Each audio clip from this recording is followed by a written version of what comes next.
Hi friends and welcome. Today I want to show you some ideas for using your embossing folders that maybe you haven't thought of before.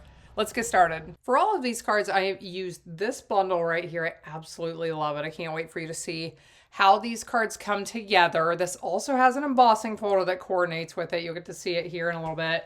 And I pulled in greetings from this stamp set right here called Layering Leaves because I really love them. So I wanted to show you those quickly before we get started. So we're just going to go through here. I have already created several of these. A couple of them we're going to finish as I explain them.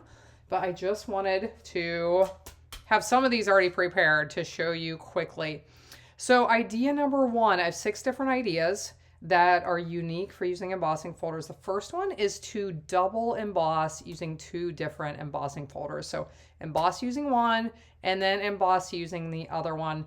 Now, all the designer papers I've used on here, they come from a pack called Country Lace, and I'll have a link in the video description below for all of these products if you're interested in any of them. But it just has a real subtle texture. So it's going to be hard to see both of these on this particular pattern, but you can play around with these. Some embossing folders pair better with each other than others. But I first embossed with this one, which is called Cane Weave. And then second, I embossed with this one, I love it, called Dotted Circles. So I'm gonna hold this up real close and see. Basically, the result is I just got some really amazing texture. Like I said, it's hard to tell on this print, but I do have some of this cane weave coming through in between that dotted circles and just provided some really fantastic texture on this card. So that's my first idea, is to double emboss with 2 separate embossing folders. So you'll have to run one through and then put it in the other one and run it through a second time. The second one is to emboss, of course. For this one, I used an embossing folder called Q Crochet. And on this one, my idea is to emboss it and then cut them apart. So this embossing folder really lends itself to cutting them apart in squares. But depending on what shape or what design is on here, maybe if it's flowers, you could cut out some of the flowers, or ferns, cut out some of the ferns, just depending on what that pattern is. But somehow, whatever works for the pattern, to cut those pieces apart and use several of them, or maybe you just want to use one of them. I thought this was a really fun idea as well. Okay, the next 2 are going to have to do with crumpling up your paper. Do you ever crumple your paper? Every once in a while in one of my tutorials I do where I just wad my paper up. Usually I do it several times to get it nice and crumply. And what I did on this one, I crumpled up that paper. Again, this is one of those really subtle designer prints from that same paper pack. I crumpled it up, I unfolded it, and then I embossed it with this distressed tile embossing folder. And I just love this. Like, I love the irregularities on the corners and over here. I didn't use a ton of tape. I like when it kind of sticks up a little bit. Again, you get some more dimension, some more texture, but I thought that one turned out really neat, and it's so simple. Just that piece of embossed paper and a little tag and the twine. These next 3 we are going to finish together. So this one is similar to the last one, but we're doing our crumpling after. So what I already did, I stamped this with those beautiful stamps. I just absolutely love these sand dollars. And I stamped it. I embossed it next with that same distressed tile embossing folder. Now I'm going to crumple it up. So depending on whether you crumple first or second, you're going to get a little bit different look. And what we're going to find with this one is we're going to get the crumpling is going to show up a little bit more on this one. When you crumple first and then emboss it, it's going to flatten it out some more. It almost made it like a piece of fabric, I felt like, when I did this one. This one, we're going to have a little bit more of that crumpling effect showing. Depending on how much tape you apply will affect how it looks on your finished card. When you do the crumpling, you may want to cut your piece larger than you want it to be when it's finished. And the reason for that is it will shrink in a little bit. So let's put this tag on. I should mention all of these tags, I use that same stamp set with these beautiful cursive greetings, and I use that same punch on all of them just to keep it simple. It's called the Labeled with Love punch. I really get a lot of use out of this one. So this one I embossed first and then crumpled for a little bit different effect than that last one, okay? Next, for my 5th card, we are going to do some folding. So I have embossed this piece of designer paper with an embossing folder called So Swirly, and maybe hard to tell, but I have done some scoring. You may be able to see a little bit better on this side. I scored it at 1 inch, 1 1/4 inches, 2 inches, 2 1/4, 3, 3 1/4, 4, 4 1/4, 5, 5 1/4. So when I started with this piece, it measured 3 3/4 by 8 1/2, I do believe. 8 1/2 is the length of the embossing folder. So I am going to fold on all of these lines. Have you ever made a drapery fold card? That's where I got the idea for this. So I am just going to fold on each of those lines. And this is a technique you can really play around with. And depending on how far apart you put your score lines, you can get a lot of different effects. So I fold on one, then I'm going to fold back on the next one. Could put these farther apart if I wanted my folds to be farther apart.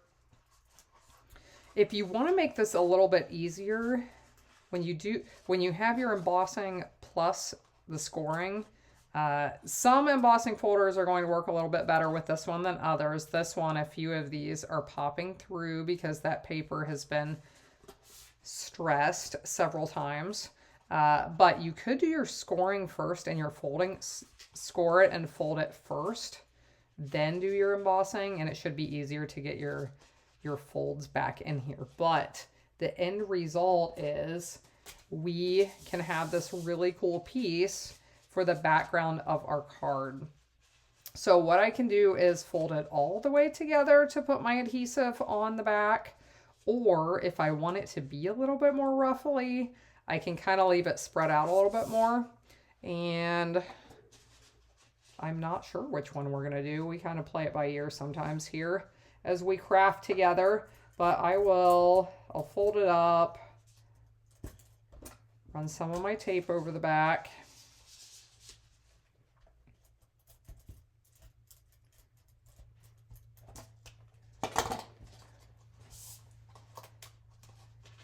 And we're just going to keep this casual. It's probably not going to be straight. It's going to be a little whopper jawed.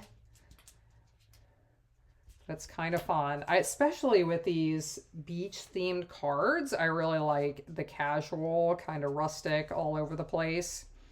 So let's go ahead and add, I prepared on several of these cards, I've used some of my linen thread in different ways. This is my absolute favorite all-purpose, I'll call it ribbon, but it's not exactly ribbon. My favorite all-purpose trim. It coordinates with everything. It's easy to tie bows. We'll just put this over the top, and we have a fun card with really fun background, okay? So emboss and fold like a drapery fold is my 5th idea. And then last but not least, this is my absolute favorite part of this Seaside Wishes bundle.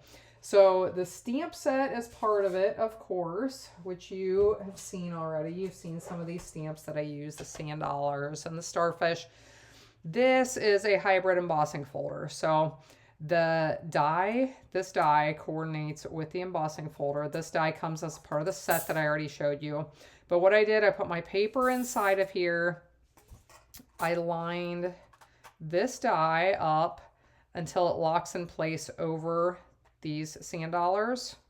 Folded all of this closed, ran it through my machine, and it embossed and die cut all at the same time.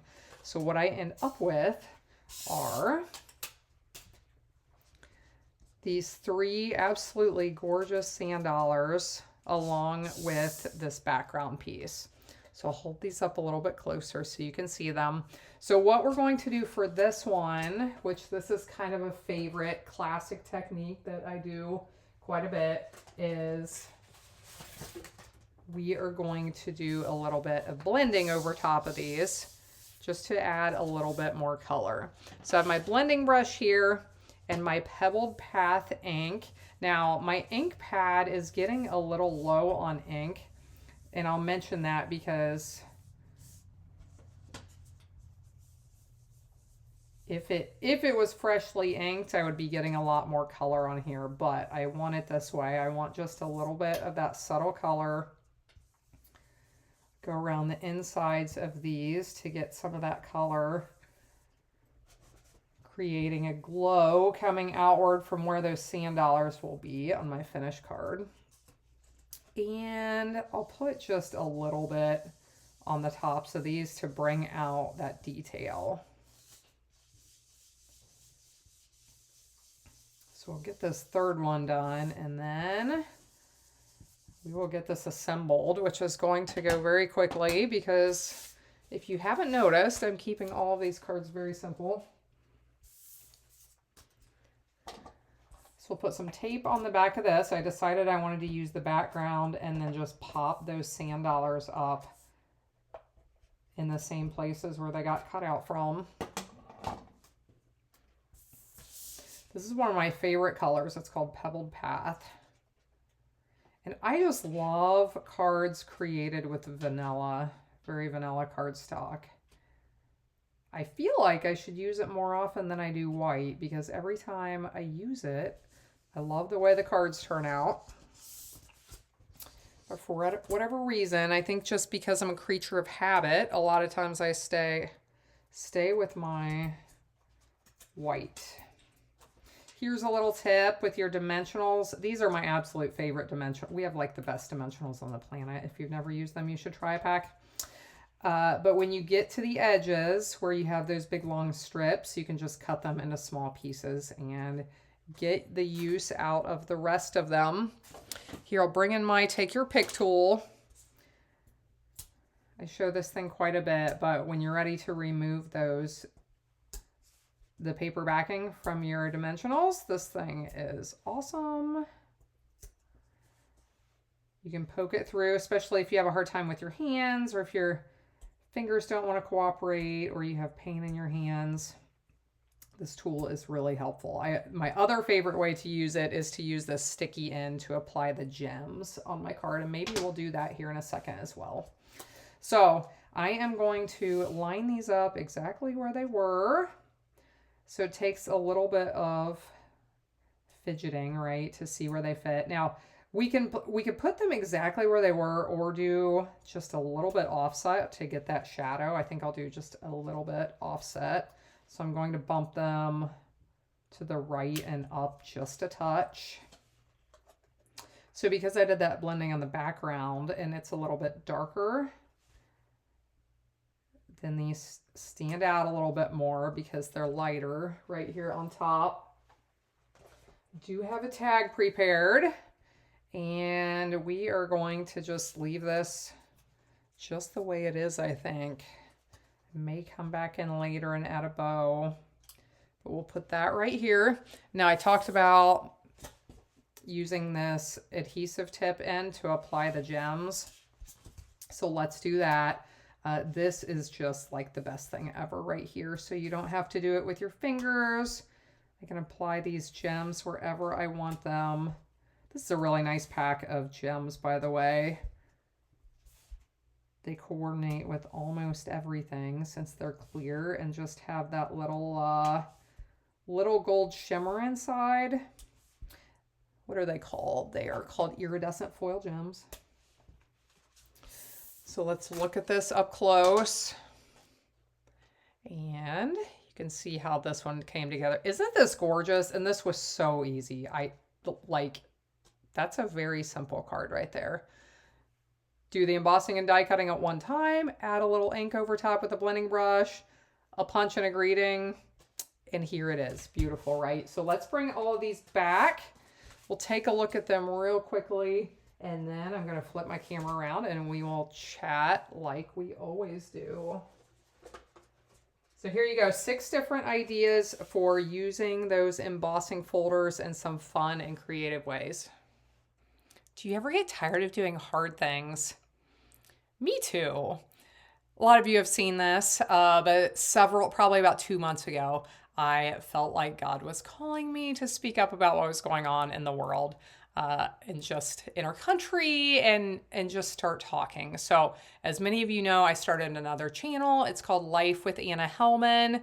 I have thought about starting another channel in the past where I can share things on cooking and gardening and natural healing and wellness and all these things that interest me besides crafting. So I thought about doing that in the past. In the future, this channel may evolve into more of those things. I have no idea. But at the moment, it is my response to what is going on in the world and how we can respond. How we can respond in a productive way. It is my hope to share some things that can be productive. But it has been hard. It's like hard to speak up and say things that are potentially not going to be popular, right? I feel like if you say anything in the world today, you are going to be wrong. People are going to be mad at you. You could say the sky is blue and people will like argue with you and tell you that you're wrong, right? Especially if in any way, shape, or form, it verges onto things that are political.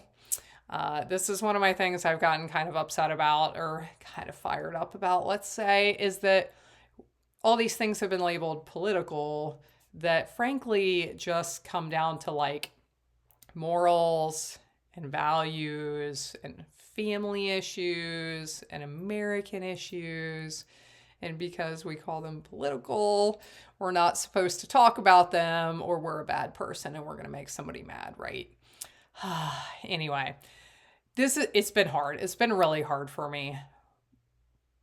Why did I start doing it? I started doing it, 1, because I felt like God was telling me to, and 2, because I care about our country and I care about people. And I got tired of watching things be torn down and destroyed, and they're trying to divide us and all these things that are just like we have to respond. We have to stand together. We have to try to see through whatever is going on and stand together to preserve our nation. So anyway, do you ever get tired of doing hard things? Me too. But when we do hard things, what do we learn? We learn that we're capable of far more than we ever thought we could do on our own, right? And if you are a person of faith and you rely on the Lord to carry you through and you can't do it on your own, we learn that we don't have to do it on our own, and we learn how much we can do when He is with us, right? Friend, if you're walking through something hard today, you are capable of far more than you feel like you are. So remember that. Turn to the Lord because He's there to help you. Have a wonderful day. I hope you'll be back again next time when I'll be here helping you to hand make with love.